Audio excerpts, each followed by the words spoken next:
This is war.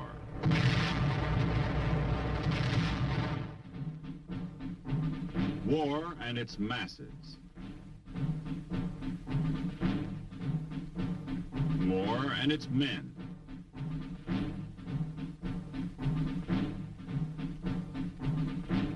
War and its machines.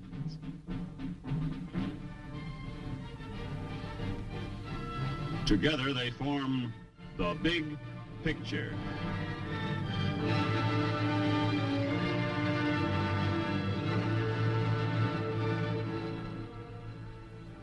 Welcome to the Big Picture. I'm Captain Carl Zimmerman. The Big Picture is a report to you from your Army. An Army committed by you, the people of the United States, to stop communist aggression wherever it may strike. The Big Picture traces the course of events in the Korean campaign through first-hand reports of our combat veterans and through film produced by the Army Signal Corps, photographed by combat cameramen. These are the men who daily record on film the big picture as it happens, where it happens. Today, the big picture will show the United Nations forces moving north. You will see the capture of Suwon, the 25th Division attacking toward Seoul. Bitter fighting as the Reds are determined to hold their line. And later, you'll meet Lieutenant Bill Travis from Liberty Center, Ohio, who saw duty with the 1st Cavalry Division. Now, for part of the big picture, let's go back to January 1951.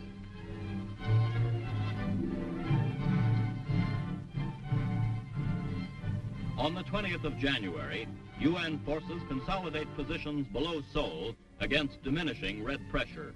All along the front, there is a noticeable lack of the usual heavy communist troop concentrations. Belief is expressed that they have retired to regroup their armies, badly mauled in recent weeks by air and artillery strikes. On the 25th of January, after several days of aggressive probing attacks, the UN units below Seoul begin a limited offensive. Homicidal, not geographical, is the intent. By week's end, one UN task force slashes to within 10 miles of Seoul.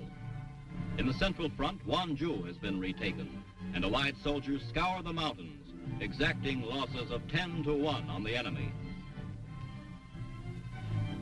On the 10th of February, the 1st Corps of the 8th Army crosses the Han River as the Reds pull back to Seoul. The 25th Division comes to a halt at the south gates of the city. Kimpo Airfield is recaptured, and the port of Incheon is occupied without the loss of a man.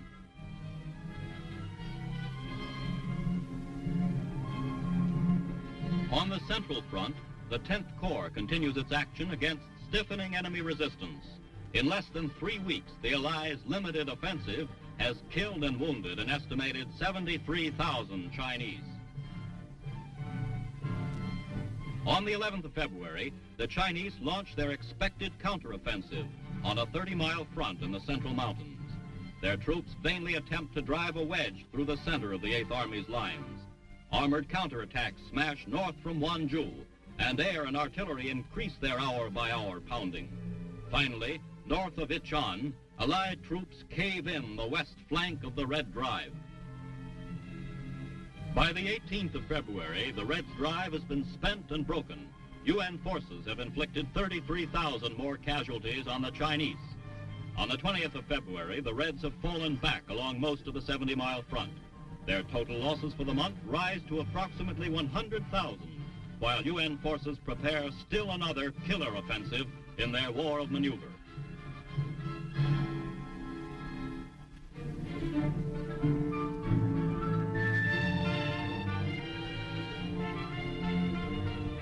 During the week of the 22nd to the 29th of January, the United Nations limited offensive moves northward as strong task forces recapture key cities and probe for the enemy's main line of defense. Here, a 25th Division combat team strikes north from positions below Osan to test communist strength and to occupy the many towns reported held by only token enemy units.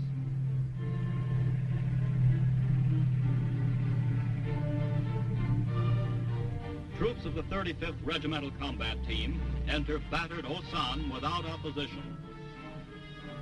After defense posts are established, they push on toward the first day's objective, a village north of Osan. Here a soldier cleans and checks his machine gun to avoid the danger of stoppages in the wintry weather. Across a frozen stream, the men continue their advance along the road to Suwon. Other UN units to the east move 12 miles above Wonju, while Kumyang-jang falls to Allied forces in an attack highlighted by a bayonet charge of the Turkish brigade.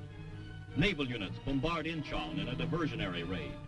UN planes fly 700 sorties on this day, inflicting high losses against the enemy. Though tanks have not recently been encountered in any large numbers, the troops are well prepared for them. As the task force nears its day's objective, civilians coming from the village are methodically searched for weapons. The refugee problem has eased considerably in comparison with the mass flight of hundreds of thousands from Seoul and other endangered cities in the past month, but there are still those who remain in the combat zones between the two armies, keeping UN soldiers constantly on guard against the danger of communist infiltrators. Task force troops move carefully into the war-scarred town, where they will spend the night on the alert for red snipers and suicide groups. A South Korean interpreter questions two refugees. As the limited offensive goes into its second day, the 25th Division spearhead sweeps across the low hills towards Suwon. The 8th Army, finding little red pressure to contend with, regains hundreds of square miles in the western sector of the front. An enemy strong point is encountered, and artillery is called for.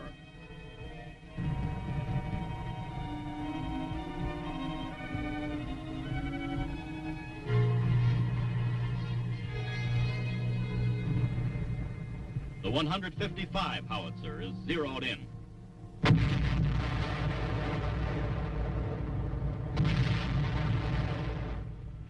To avoid bypassing red pockets in the hills, the troops leave the roads, searching the countryside and villages.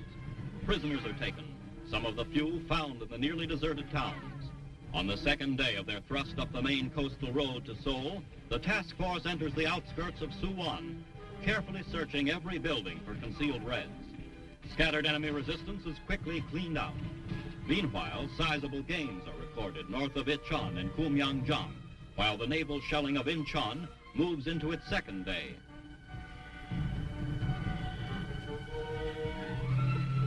The day after Suwon's capture, an armored spearhead leaves the north gate, pushing on towards the Han River. Soon it meets the first strong red defensive lines, halting 12 miles from Seoul. General Joseph S. Bradley, assistant commander of the 25th Division, inspects his advancing troops. The customary inspection and interrogation of civilians begins at Suwon. 25th Division rest, as reports come in that firm contact has finally been re-established with major units of the enemy. Here was another victory for our ground forces. We had taken the city of Suwon and were headed north again.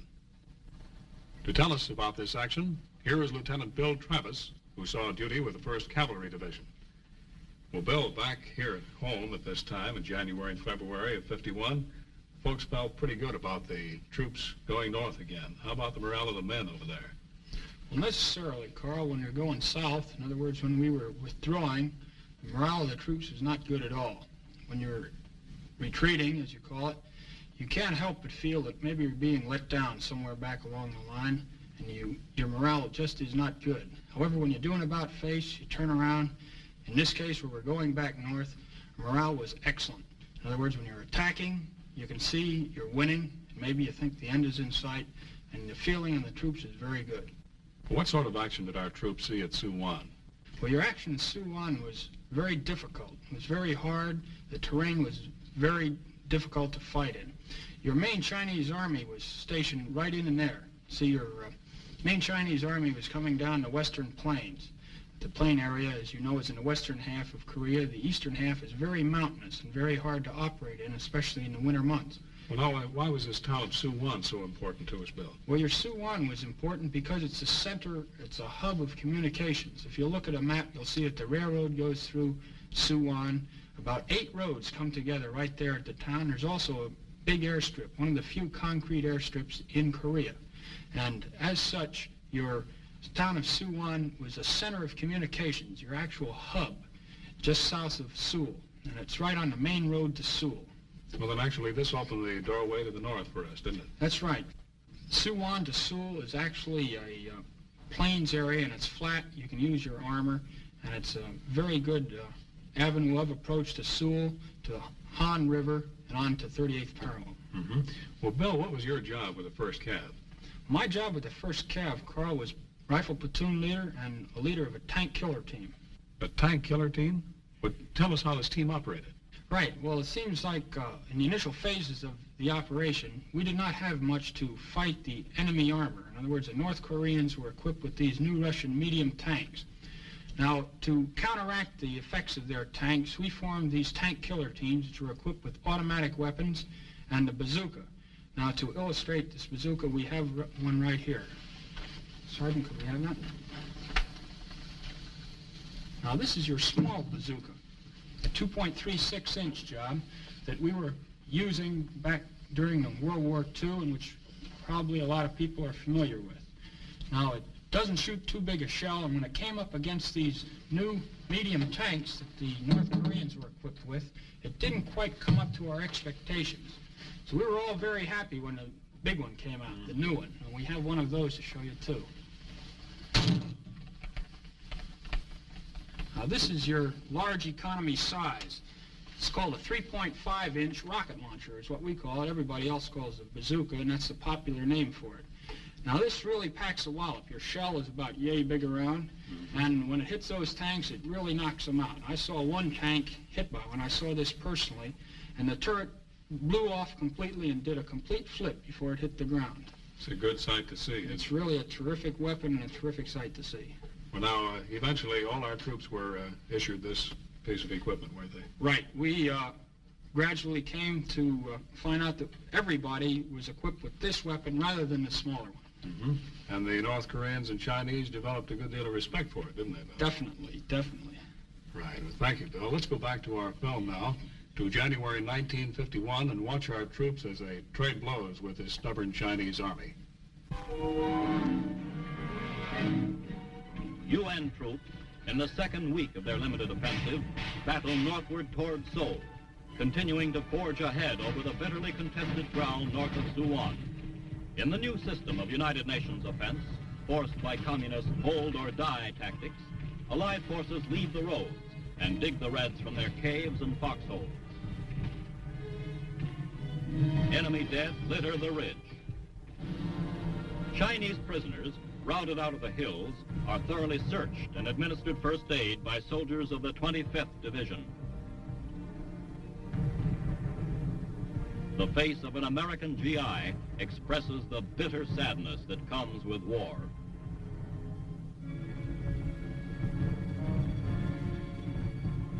The captives are then escorted to the rear for further interrogation.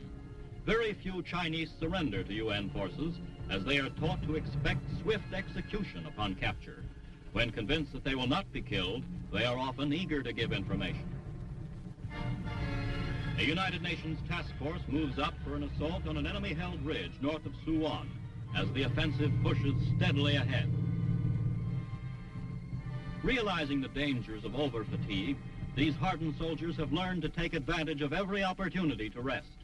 Now, well accustomed to the strenuous conditions of battle, the men group together in a well-earned sleep. General Bradley consults with the company commander of the Spearhead Unit, which will attack the communist strongpoint lying across the main road to Seoul. Tank commanders determine Red positions and ready their crews for firing. The attack gets underway with the usual preparatory artillery bombardment. The fighting in this sector has been some of the bitterest of the Korean campaign.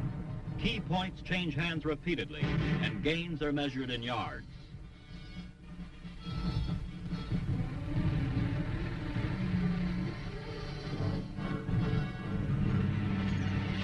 The tanks move up to new positions nearer the ridge and continue to blast away at the communist emplacements.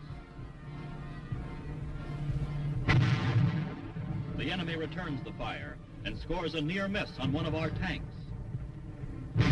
South Korean 57mm battery adds its firepower to the assault as the bombardment proceeds to soften up the Reds for the infantry attack.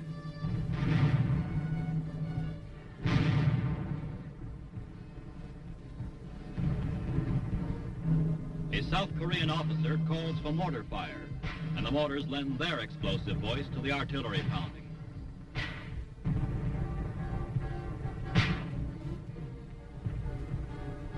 Paced by this support, the column brings the full force of its firepower to bear on the Red-dominated hill. Throughout Korea during the first week of February, observers are noticing more and more the high morale evidenced by the UN soldiers. With assured faith in their leaders and confidence in their own ability as a fighting team, the troops of 14 nations forge ahead in the push northward toward the Han River and Seoul.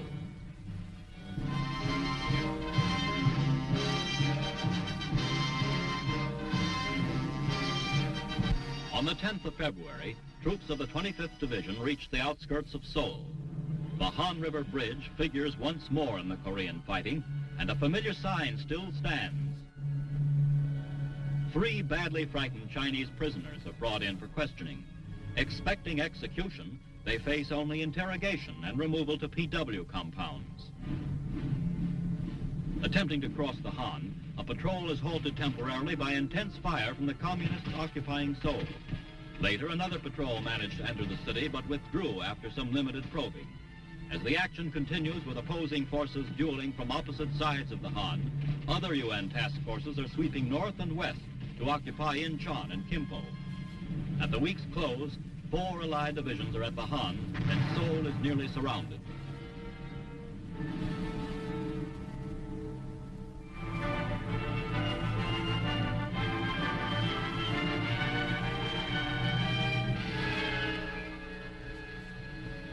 As the United Nations offensive goes into its 3rd week, the communist defense becomes more stubborn and fanatical. Enemy troops give ground slowly along most of the front in the face of spirited Allied attacks. Here in the central sector north of Incheon, 24th Division troops recapture Hill 704, which was taken from them by a Red assault on the previous night. A prisoner points out nearby Chinese positions. The big guns of the U.S. tanks are prepared for action, and having pinpointed enemy concentrations on the adjacent hills, bring their massed firepower to bear on the stubbornly resisting Reds entrenched on the slopes. In constant communication with the fire control center, the tanks continue their heavy bombardment. The enemy is blasted relentlessly in preparation for the following infantry attack.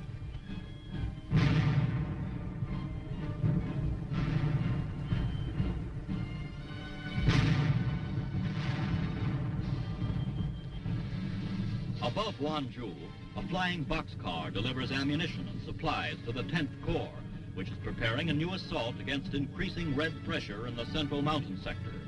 Supply by airdrop, once an emergency measure, has become routine in Korea.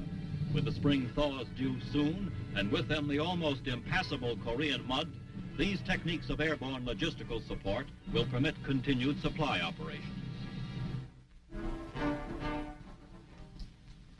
Here was fighting over the roughest kind of terrain. There was one hill after another. And on top of every hill, a strong, determined force of Chinese. Well, let's get back to Lieutenant Travis. Well, Bill, you're wearing the crossed rifles of the infantry. But over here, I see the Distinguished Flying Cross. Well, this requires an explanation, sir. Well, you see, Carl, several of us combat-trained infantrymen and artillerymen were pulled out for temporary duty with the Air Force in Korea. And we were busily flying combat missions with the Air Force, controlling all the fighter strikes that they were flying in close support of the frontline troops.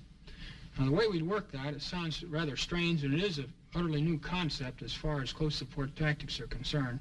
The way we do that is move into an area flying these AT-6s, or training planes, the old type training planes, and with a pilot and an observer, pilot from the Air Force, observer from the infantry or artillery, we would control all the fighter strikes. We do that by spotting the target in the general area of the enemy fortifications or front lines, and then call in the fighters, get on the horn and give them the word on the radio, and ask them to join us over the target. Then we would make what we call an identification pass, go down over the target and mark it for the fighters who, being considerably faster than we are, would have trouble seeing the target as it was. Well, how'd you mark these targets, Bill? Well, the way we'd mark it, the best way for marking it, the most accurate way, would be for the observer to lean out while we're going over the target and throw a smoke grenade down that would land right in the enemy position, let's say a gun position, and the fighters would follow us down, and seeing where the smoke landed, would know where the smoke grenade landed, would know where the enemy position was. Were they pretty accurate, the Air Force? They came down in on your tail there? They were very accurate. Actually, we like to see them come because they, being right on our tails, kept the Koreans from shooting at us. Sometimes, I should say, sometimes. Well, besides spotting targets, what other duties did you have? One other very interesting duty of ours, Carl, was to coordinate between the helicopter rescue service and the actual place where they were supposed to pick up the crew of any plane that had been shot down or forced down behind enemy lines. Now, sometimes they developed engine trouble and had to land behind the enemy lines, and we had to pull them out of there. And we would, in case of finding a plane that was down behind the lines, call the helicopters, call them on the phone, and they would come over and pick these men up. We worked very well. I can remember one instance where we pulled a Marine out, got him out of a lot of trouble, actually chased off a bunch of North Koreans who were bothering him by making low passes over his plane. We got the helicopter in about 30 minutes after he hit the ground, which is considerably good time. Well, the next day, it so happens, the pilot that I had been flying with the day before, named Kelly, was shot down in just about the same area. Some North Korean got a little lucky, I guess, with his burp gun, and Kelly was knocked down.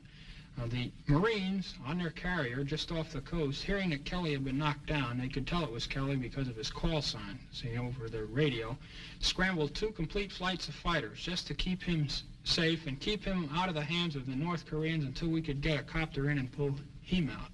Well, that sounds like pretty good teamwork over there, Bill.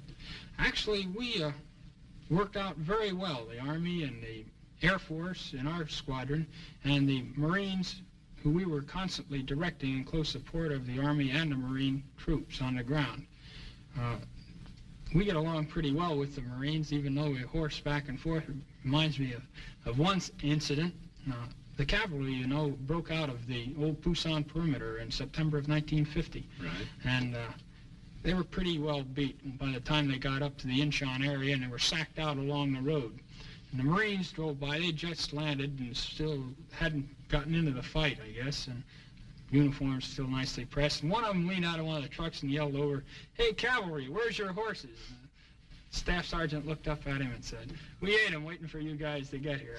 And I thought I'd die when I heard that story.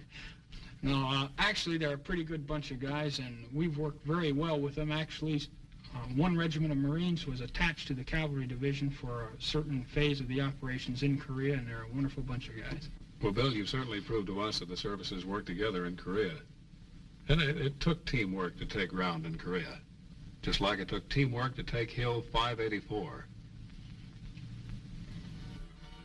North of Incheon, 24th Division Artillery prepares to open fire on Hill 584, where UN forces are attempting to dislodge a stubborn enemy force.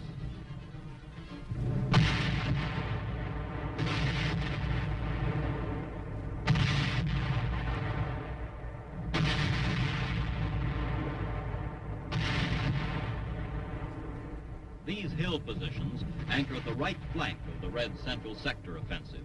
By commanding the heights, UN troops hope to flank and cave in the communist advance. 4.2 heavy mortars join in the barrage. The communists held fast in these hills during most of the Allied limited offensive of the last 3 weeks. Now, with the launching of the Reds' counteroffensive down the Central Mountains, the communists cling tenaciously to this strong hill salient, which guards the right flank of their drive toward Wonju. Observers watch strikes on the enemy hill positions.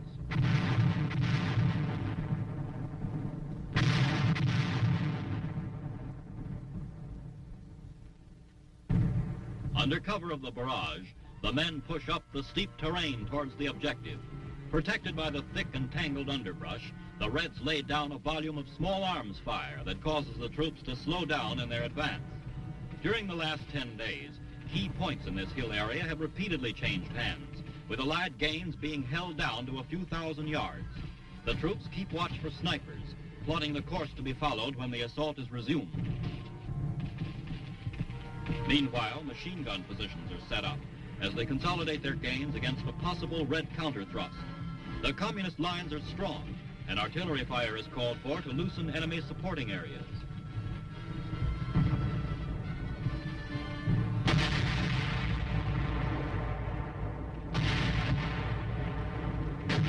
In spite of the initial bombardment, the Reds hold firm in their emplaced positions, dominating the heights. The howitzer shells smash lethal punches into the face of the enemy.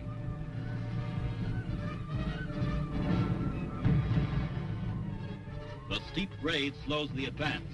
Attacking in battalion strength, the troops move up as fast as possible to avoid Red sniper fire. Red forces have relied heavily on surprise night attacks, attempting to regain positions taken from them during the day by UN units. The communist tactics of infiltration and sudden mass charges fit well with the dense foliage.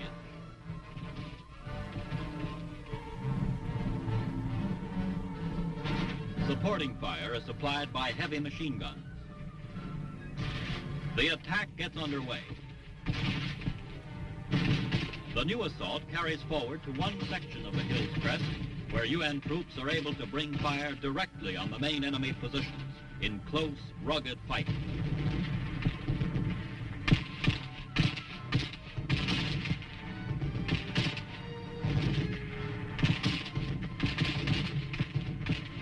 The attack is turned back. However, at week's end, an all-out drive crushes these positions, collapsing the right flank of the Reds' offensive. By the 18th of February, UN forces seize the initiative again, as Operation Killer forges northward in the wake of the ill-fated Red breakthrough attempt. Those were the events that comprised the big picture from January 20th to February 20th, 1951. Our thanks to Lieutenant Bill Travis for being with us. Next week, the big picture will give you another report on the United Nations Spring Offensive. You'll see our troops push on despite the mud and rain. You'll see the 24th and 25th Divisions approaching the 38th parallel. And you'll again hear from two combat veterans, two Army soldiers who saw, as it happened, a part of the big picture. This is Captain Carl Zimmerman, inviting you to be with us then.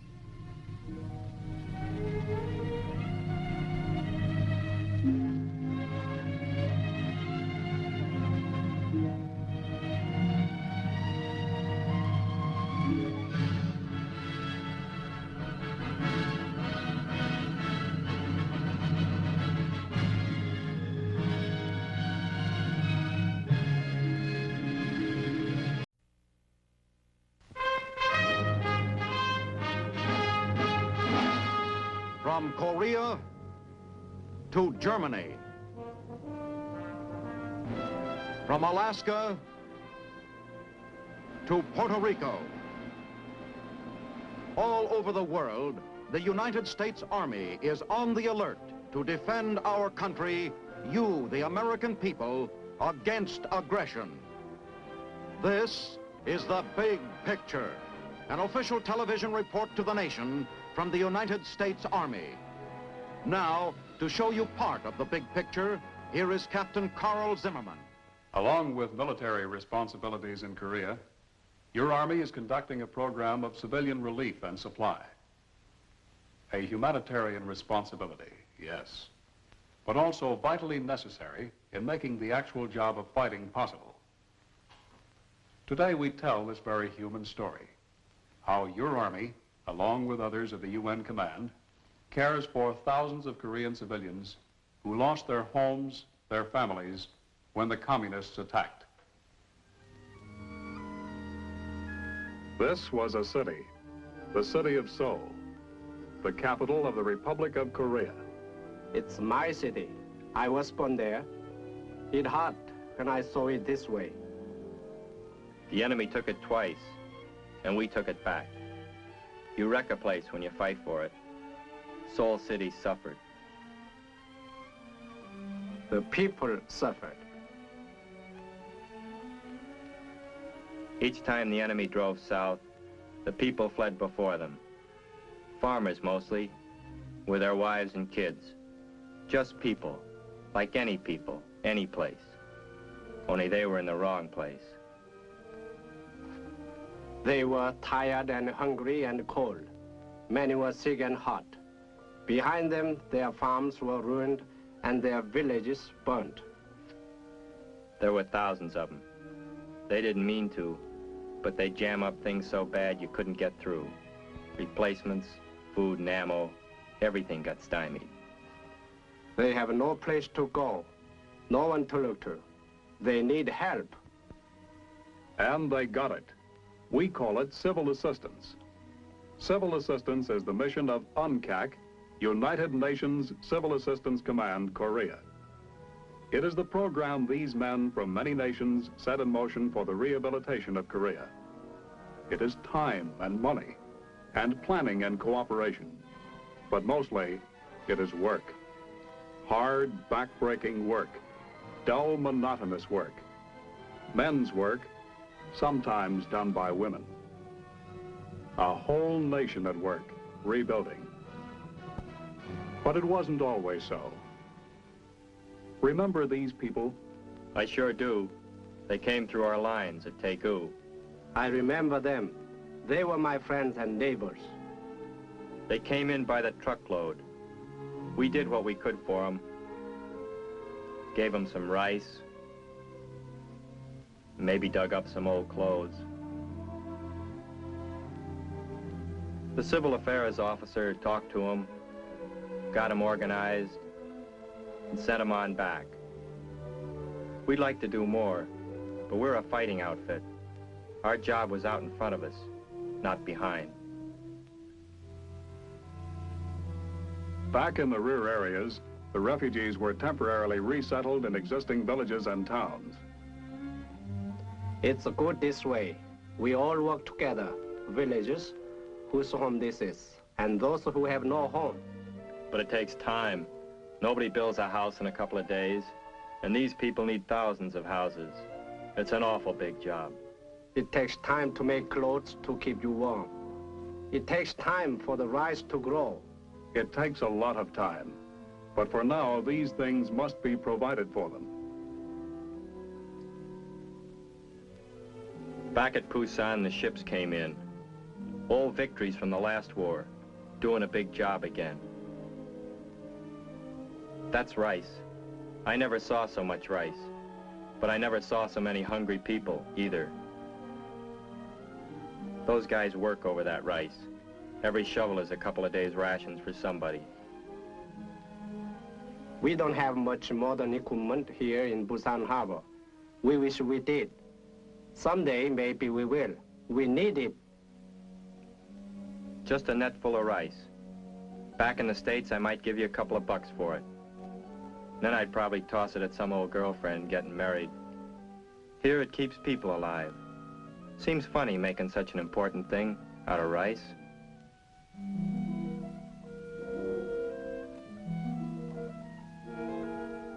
It is important, and that's not all. Packages from CARE, American Relief for Korea, and other relief organizations also help. But no matter what it is or where it comes from, it's broken down and shipped to food distribution points where hungry people wait. The food shortage is acute, and for the present, rations must be provided outright by civil assistance. A man must have physical strength to work and build, the spiritual strength to hope and believe. Often they get a hot meal at a feeding station. It all depends on how far the community has gotten along the rugged road that leads to eventual self-sufficiency. For that is the mission of civil assistance, to help the Koreans to help themselves. We don't have enough people back here to put a crew in every village and town, so we organize mobile civil assistance teams to cover large areas. A couple of jeeps, a weapons carrier, and a few bags full of old clothes from the States. Maybe gonna help keep some of these people a little warmer this winter. You ever been cold? I mean cold. Cold a long time. Bone cold. Day after day, all winter long. Some of these people were that cold last year. The old folks remember, and they worry about what's coming.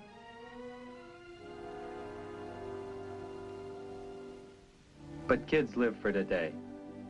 The sergeant had gotten some bubble gum from the States.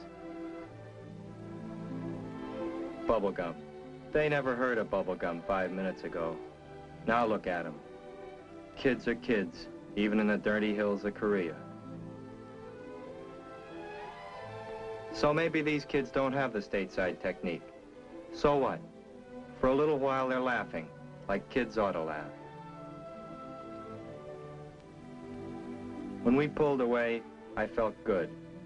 I felt good all over, like it was Christmas time. And these were kids from around the block back home. And I knew then that what we were doing here in Korea was right and had to be done.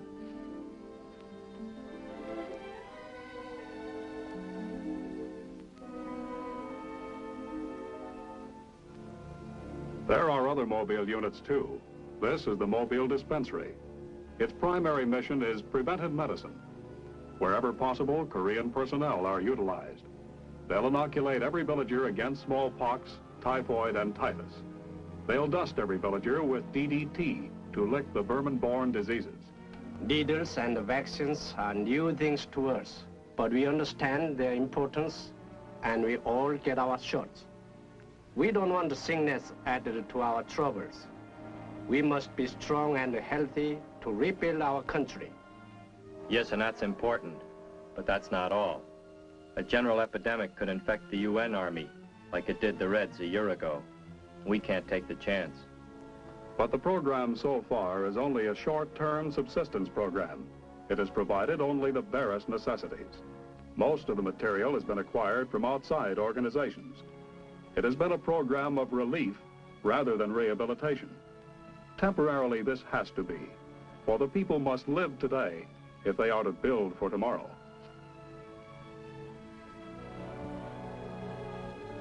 Shot tickets are important. They prove you've been inoculated. Shots are okay, but nobody wants more than their share. And a DDT gun is sometimes a lifesaver. You ever been dusted? Maybe typhus is no problem back home where you are. You haven't had to live in the dirty mess that follows a war. Around here, people can die of typhus. Not so many now. We dust everybody. It's not bad. Some people like it. People and industry on the road to recovery. Remember the factories in Daegu and Seoul. Remember the shipyards in Kunsan. Remember the farms and the rice fields. Yes, I remember. I used to work there. I remember. My division saw some rough fighting there. There was little left. The crops must be planted again. The fishing boats must put to sea. The wheels of industry must turn once more if the land is to prosper. One look around and you know, we gotta help these people help themselves. We are farmers mostly. We have farmed this soil for centuries. It is poor soil. Our methods are ancient, our tools are crude, but we know no others. You needed fertilizer, good chemical fertilizer from the States to improve the soil.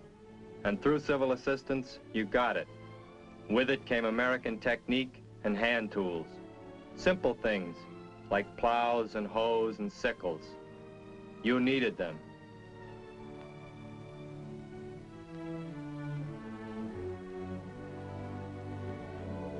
It is true, we needed them badly. Now we are getting them. The rice harvests are bigger. The people will be better off.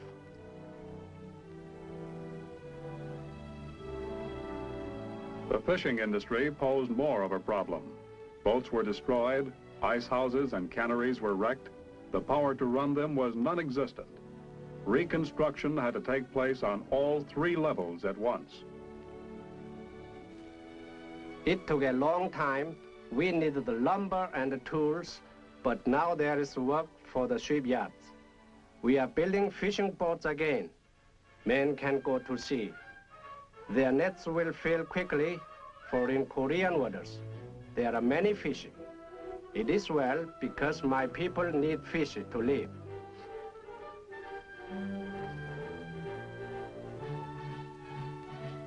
See that? That's power. The kind of power it takes to build big things, like a country. These people used to get their power from hydroelectric works up north. But the enemy's got them now, so we set up our own plants. It wasn't easy, but now the freezers are running again. Ice is rolling from the ice houses once more, and into the holds are waiting boats. When you go in for fish in a big way, you gotta have a lot of ice. And the fish canneries, something's got to run them. We patched up the few existing facilities and tapped new resources to produce the electricity. So now they're turning out the cans again, and food is getting around. Fish and rice, the two staples of the Korean diet. For the first time since the invasion, there's almost beginning to be enough.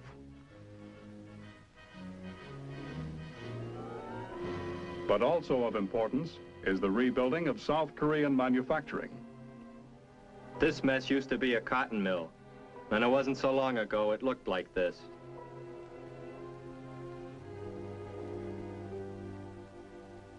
Took a lot of American know-how, UN supervision, and Korean determination. But today that mill is rolling again. That's cotton batting for warm quilts. They'll need all they can get this winter.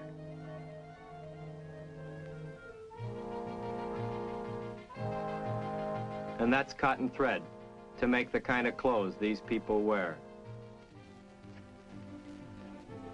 Shoes from America are good to have when you have no shoes at all. But Korean slippers are so much more comfortable to Korean feet. Besides, the whole object of this civil assistance is to help these people get started so they can take care of themselves. They don't want everlasting charity, and we're not giving it to them. We're just lending them a hand until they can stand on their own feet.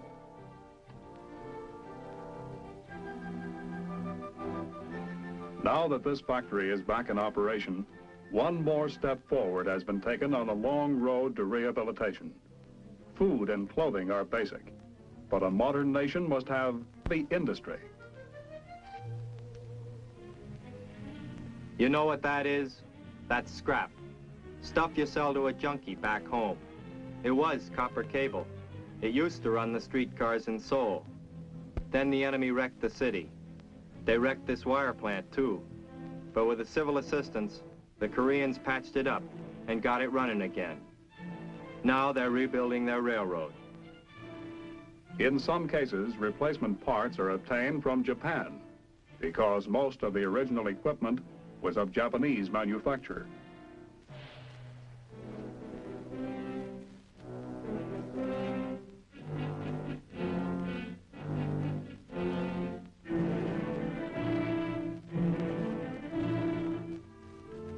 But there was still much more to do. One of the biggest problems we had to face was the treatment of civilian wounded.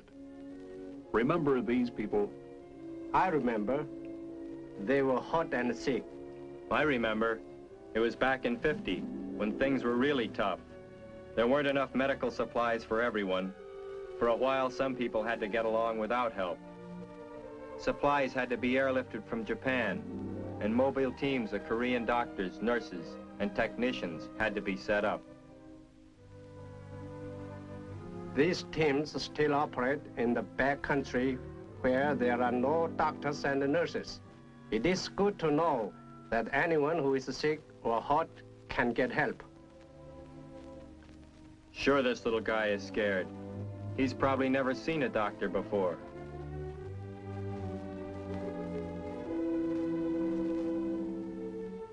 But an abscessed ear is nothing to fool with. He's in good hands. Soon he'll forget all about it. But his mother won't. She'll remember what civil assistance did long after we're gone, and the Koreans are on their own again.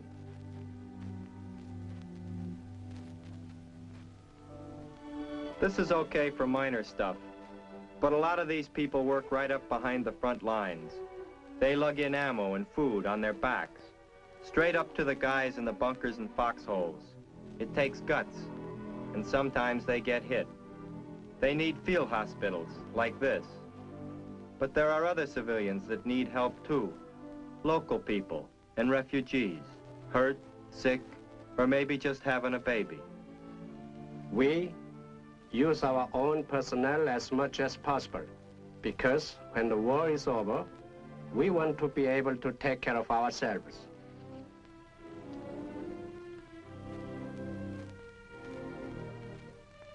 But field hospitals aren't enough either. There must be permanent facilities like the Italian Red Cross Hospital at Yeongdong-po.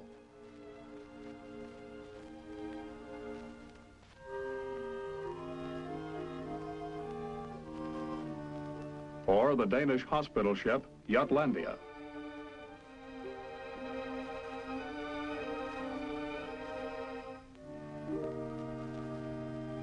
And this is the National Hospital at Daegu. Eventually, it will be staffed and administered entirely by native Koreans. But for the present, you will find Indian, Danish, and American, as well as Korean personnel here. In this business of civil assistance, everybody's got to pull together. Here, a doctor from India examines a patient. In places such as this, they've got modern equipment, like this X-ray machine.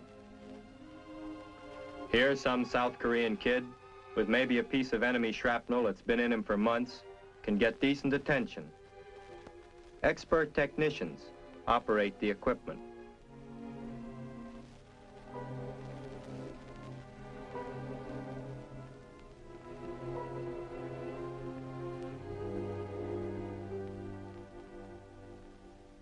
From what I hear, a lab is pretty important too. They don't guess anymore like in the old days. They test you for everything and make sure they've got it right.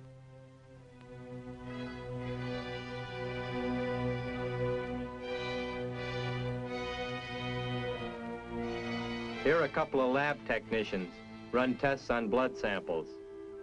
Sometimes the news is good. Often all it means is a couple of pills and a few days in the sack.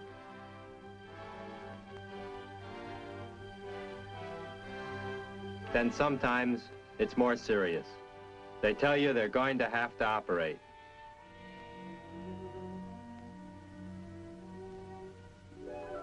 I don't like the idea any more than this poor kid.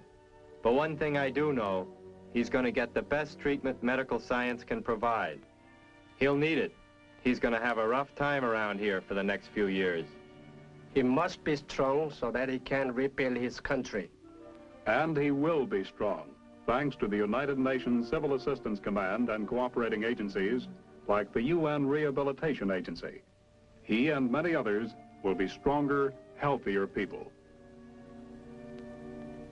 For instance, during the first 9 months of 1951, the number of persons who received hospital care as a result of the UN Civilian Relief and Assistance Program in Korea exceeded the combined populations of Boston, Baltimore, St. Louis, Chicago, and San Francisco.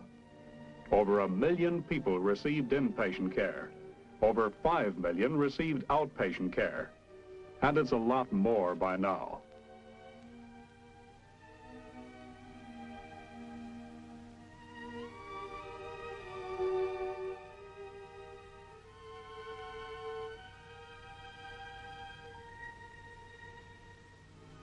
This was good work. We traveled far along the road to recovery.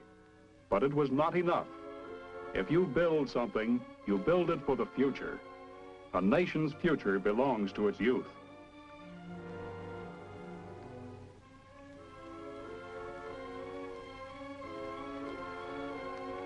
Remember these children?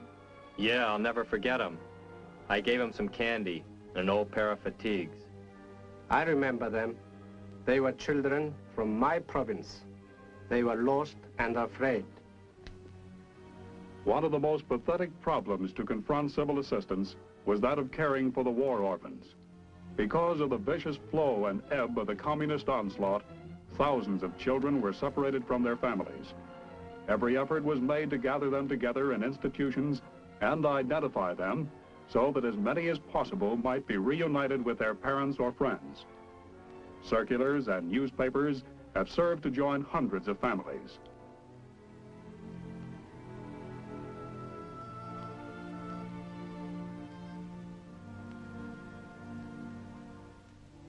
Today, there are over 200 institutions throughout South Korea established to provide for them, staffed and administered primarily by Koreans. Kids. You know, there's something about kids. It doesn't matter whose kids they are or where they are. You still love them. Maybe it's because kids have bounce. They take this whole mess right on the chin and snap back. Around here, you need that kind of spirit. It's good to find somebody who can still have fun and who hasn't lost his laugh.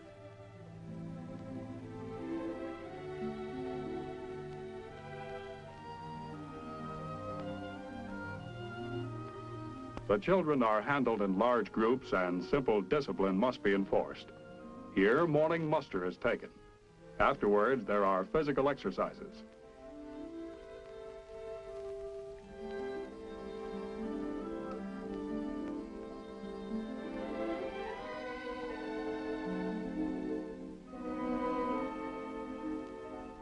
Then, some children play games,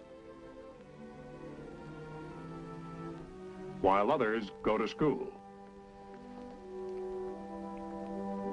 In my country, the scholar has always been the village leader. And so even now, we try very hard to give the children good schooling. It is sometimes difficult because many buildings were destroyed, books and teachers are hard to get. Yet, despite all these handicaps, real progress is being made. The school system must constantly improve, for unless Korea can continue to educate her young people, no present cultural, political, or economic investment made by the United Nations will maintain its value in the future. After school, the young kids play, while the older ones work around the orphanage. Mixing mud plaster may be fun at first, but pretty soon it becomes a chore. It has to be done, though, to get this place in shape for winter, and the youngsters pitch in.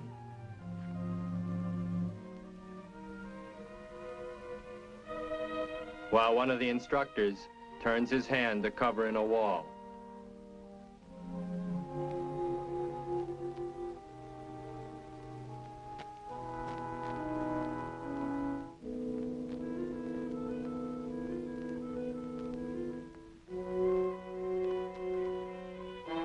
Then there's the garden to be tended.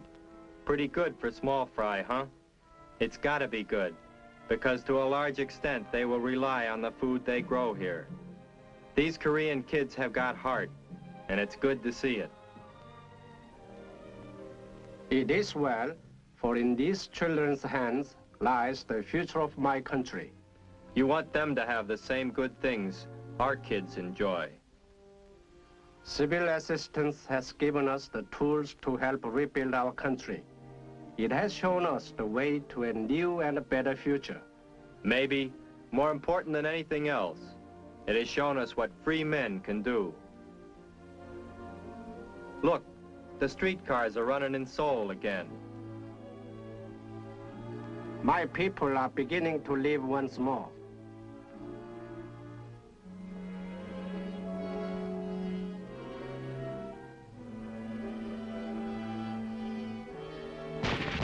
I am a soldier of the Republic of Korea. I can fight harder now. I know my country has a future. As an American soldier, I'll continue to fight hard too. For in the future of Korea is the future of the United Nations and the whole free world.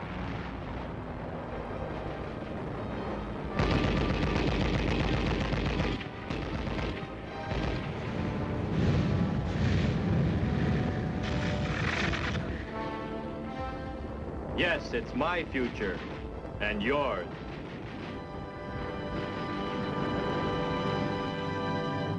Relief for the Korean civilians must go on for some time, for the good of our troops, as well as the people of Korea. For now, we can report that the work is proceeding successfully. We are helping the Koreans help themselves. Next week, we'll bring you a pictorial report of the activities of your soldier overseas. This is Captain Carl Zimmerman inviting you to be with us then.